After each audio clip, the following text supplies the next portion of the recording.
దారిలో వెళ్తున్న ఒక గాడిదకు ప్రజలందరూ దండం పెడుతుంటే ఆ గాడిద ఏం చేసిందో తెలుసా? ఒక ఊరిలో ఒక శిల్పి ఉండేవాడు. అతను చాలా అద్భుతంగా శిల్పాలు చెక్కేవాడు. అలా చెక్కిన శిల్పాలను తన గాడిదపై తీసుకుని వెళ్లి పక్క ఊరి సంతలో అమ్ముతూ ఉండేవాడు. ఒక రోజు ఆ శిల్పి ఒక దేవతా విగ్రహాన్ని చాలా అద్భుతంగా చెక్కాడు. ఆ శిల్పి ఆ శిల్పాన్ని జాగ్రత్తగా గాడిద మీద పెట్టుకుని పక్క ఊరి సంతకు తీసుకుని వెళ్తూ ఉన్నాడు. దారిలో వెళ్లే జనాలు ఆ దేవతా విగ్రహాన్ని చూసి నిజమైన దేవతగా భావించి ఆ విగ్రహానికి దండం పెట్టుకుని మరీ వెళ్తూ ఉన్నారు. అయితే శిల్పాన్ని మోస్తూ ఇదంతా చూస్తున్న గాడిద మరో రకంగా అర్థం చేసుకొని అందరూ తనని చూసి తనకే నమస్కారం చేస్తున్నారని భావించింది. అలా ఆ గాడిద నడుస్తూ వెళ్తున్న కొలది ప్రజలందరూ వచ్చి ఆగి నమస్కారం చేసి వెళ్తూ ఉండడంతో ఆ గాడిదకు గర్వం బాగా పెరగసాగింది. ఇంతమందికి నేను పెద్ద మనిషిలా గౌరవం ఇవ్వాలనిపించేలా కనిపిస్తున్నానని ఆశ్చర్యపోయింది. ఇక దాని తలపగురు నసాలానికి తాకి ఇక నేను ఎవరి మాట వినాల్సిన అవసరం లేదని అనుకుంది. అయితే కొద్దిసేపు అయ్యాక బాగా నడిచినందుకు దాని కాళ్లకు బాగా నొప్పి పుట్టింది. అందువల్ల అది దారి మధ్యలో ఆగిపోయింది. గాడిద ఆగిపోయినా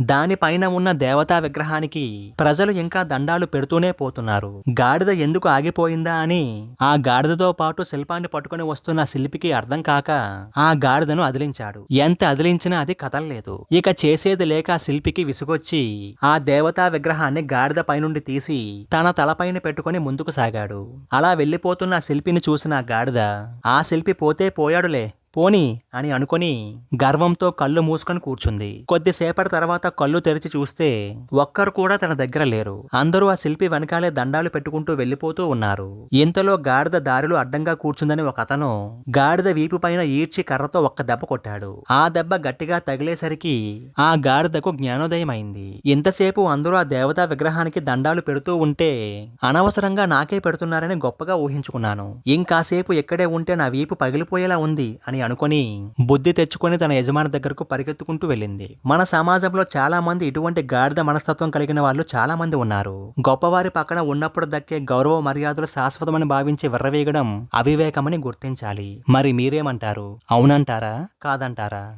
మీ అభిప్రాయాన్ని కామెంట్స్ లో తెలియజేయండి.